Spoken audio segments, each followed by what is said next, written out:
Assalamualaikum warahmatullahi wabarakatuh. InsyaAllah saya akan membaca suratul Ghasyiyah dari Ju'ul Salasun, juz yang ke-30 dengan menggunakan bacaan riwayat Khalad dari Imam Hamzah. A'udzu billahi minasyaitonir rajim. Bismillahirrahmanirrahim.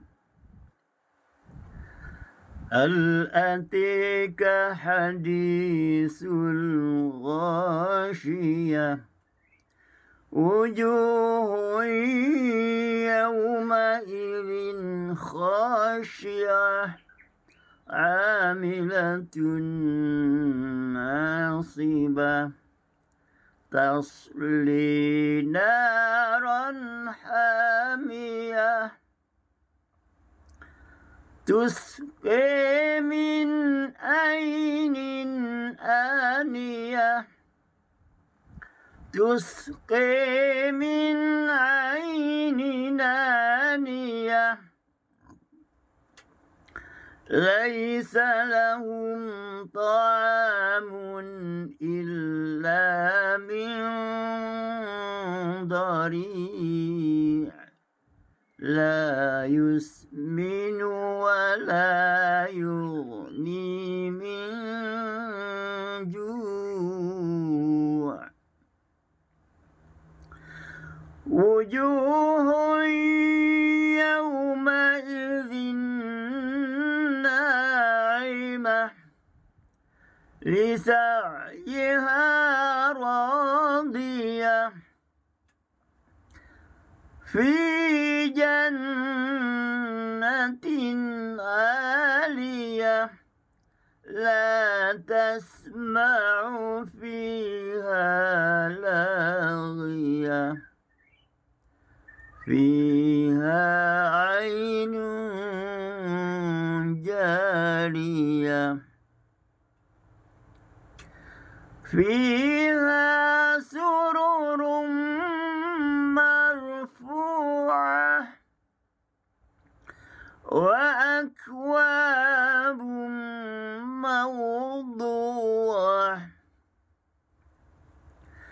ونمارق مصفوفة وزرابي مبثوثة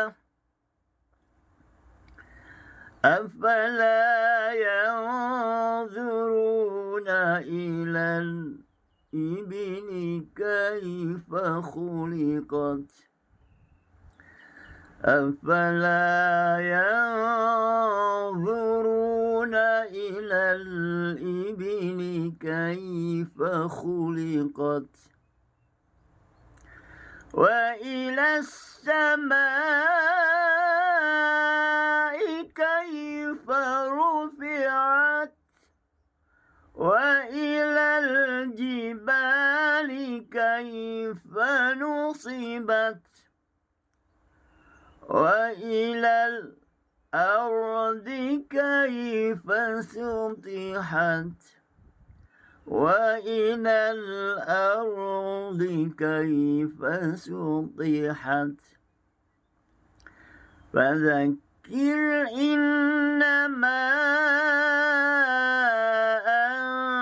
أنت مذكر لست عليهم بمسيطر إلا من تولي وكفر فيعذبه الله العذاب الأكبر فيعذبه الله العذاب الأكبر إن إلينا إيابهم ثم إن علينا حسابهم Sadaqallahul azim. Alhamdulillah. Dalam bacaan sebentar tadi terdapat beberapa khilaf yang berlaku. Sama ada bacaan khalat berbanding dengan bacaan khalaf atau berbanding dengan bacaan hafal asim. Pertamanya pada ayat yang pertama pada perkataan hal ata, lam mati bertemu dengan hamzah sakit mahsul, maka bagi bacaan riwayat khalat dibaca dengan satu wajah saja, iaitu wajah tahqiq, sama seperti bacaan yang biasa kita baca dari riwayat hafal asim. Manakala bagi riwayat khalaf daripada Imam Hamzah dibaca dengan dua wajah, iaitu wajah tahqiq dan wajah saktah.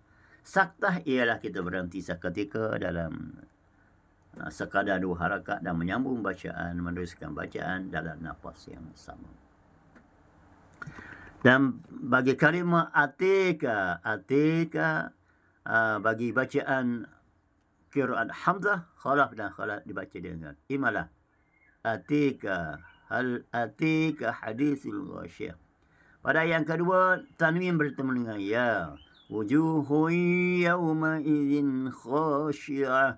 Bagi bacaan riwayat khalat, sama seperti bacaan hafal asim dibaca secara tahqiq dengan bacaan idgham ma'al ghunnah didengungkan. Manakala bagi bacaan riwayat khalaf, ia dibaca tanpa didengungkan, idgham bila ghunnah. Sebenarnya pada ayat yang ke-4 perkataan tasla, bagi qiraat Hamzah, khalaf dan khalat dibaca dengan imalah tasli naro. Dan seterusnya pada ayat kelima sekali lagi tusqa, bagi qiraat Hamzah dibaca dengan tusqi imalah. Dan pada perkataan ainun aniyah yang berada di penghujung ayat, maka bagi bacaan riwayat khalat daripada Imam Hamzah dibaca dengan dua wajah, sama ada wajah tahqiq atau wajah naqal. Manakala bagi bacaan riwayat khalaf daripada Imam Hamzah dibaca dengan tiga wajah, sama ada bacaan tahqiq, naqal atau saktah. Tahqiq sama seperti bacaan hafal asim. Naqal ialah memindahkan baris Hamzah kepada huruf yang mati sebelumnya. Ainin aniyah.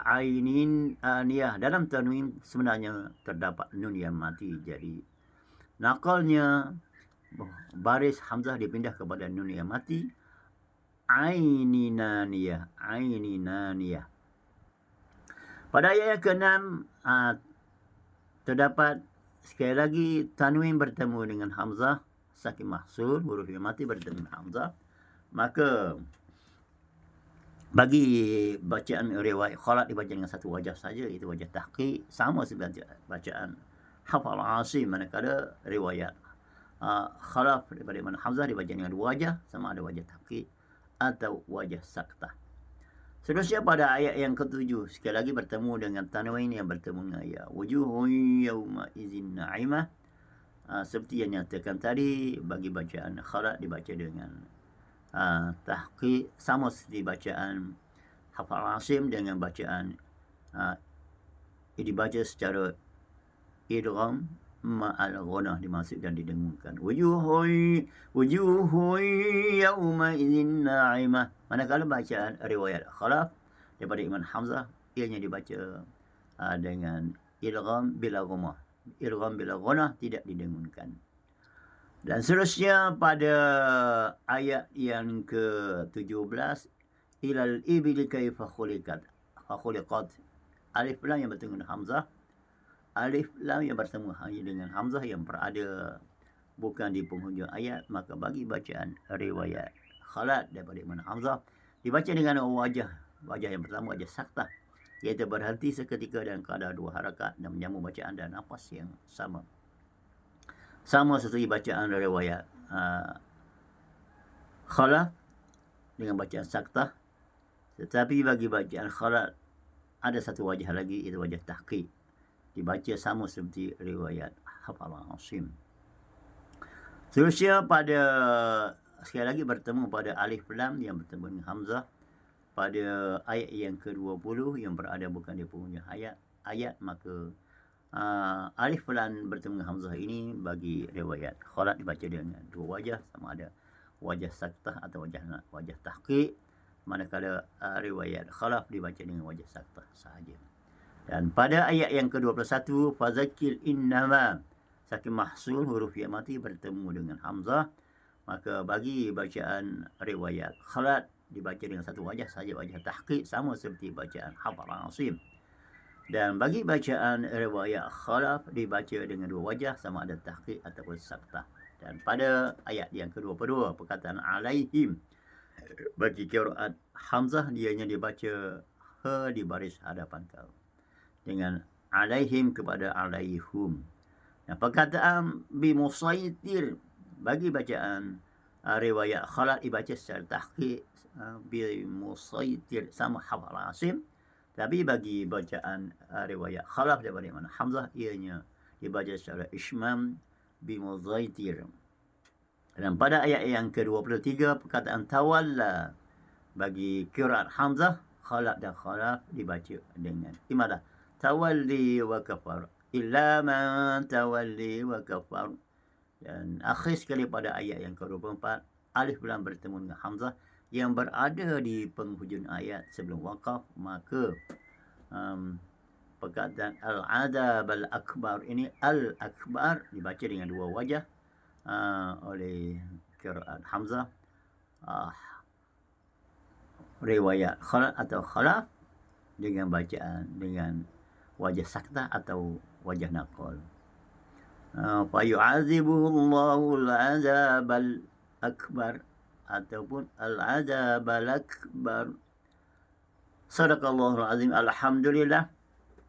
Begitulah secara ringkas tentang khilaf usul bacaan mengikut qiraat hamzah, bacaan riwayat khalat berbanding dengan bacaan riwayat khalaf, dan juga berbanding dengan bacaan riwayat Hafs daripada Imam Asim, qiraat Asim. Semoga sedikit seringkas penerangan yang saya berikan ini dapat membantu bermanfaat kepada diri saya sendiri, terutamanya kepada dan juga kepada sahabat-sahabat yang mula untuk mendekatkan diri mempelajari Al-Quran, bacaan Al-Quran secara berqiraat. InsyaAllah apabila sahabat-sahabat semua bertalaqi dengan guru-guru yang pakar dalam bidang Al-Quran wa Al-Qiraat, insyaAllah moga tuan-tuan dan puan-puan akan mudah untuk memahaminya. Marilah kita terus bersahabat dengan Al-Quran, berqarib dengan Al-Quran di kehidupan dunia ini. Semoga ianya menjadi teman dan qarib kita dalam kubur, menjadi pembela kepada kita di dalam kubur dan di yaumul akhirah nanti, insyaAllah. Salam persahabatan Al-Quran daripada saya, Haji Ya Terengganu, daripada Syarikat Raudhah Jaya, Terawal yang berhad. Sesiapa yang berhajat untuk menunaikan umrah atau melancong dalam negara atau luar negara, bolehlah menghubungi kami di Syarikat Raudhah Jaya, Terawal yang berhad. Dan bagi Raudhah Jaya yang di Kuala Terengganu, pejabat kami berada di tingkat atas 7-Eleven, Jalan Tun Adis, Kampung Tun Adis, Kuala Ibai. InsyaAllah, jika diizini Allah, saya akan membawa para jemaah pada 21 Ogos nanti pada tahun ini. InsyaAllah ada sedikit lagi kekosongan. Bolehlah tuan-tuan dan puan-puan menghubungi mana-mana Syarikat Raudhah Jaya atau terus menghubungi saya di talian 01993676657 atau terus ke pejabat saya di Jalan Tun Adis seperti yang nyatakan tadi. Alhamdulillah. Allahumma arhamna bil Quran aj'alhu lana imaman wa nuran wa hudan wa rahmah. Wa sallallahu ala Muhammadin wa alihi wa sahbihi wa sallam. Alhamdulillahi rabbil alamin.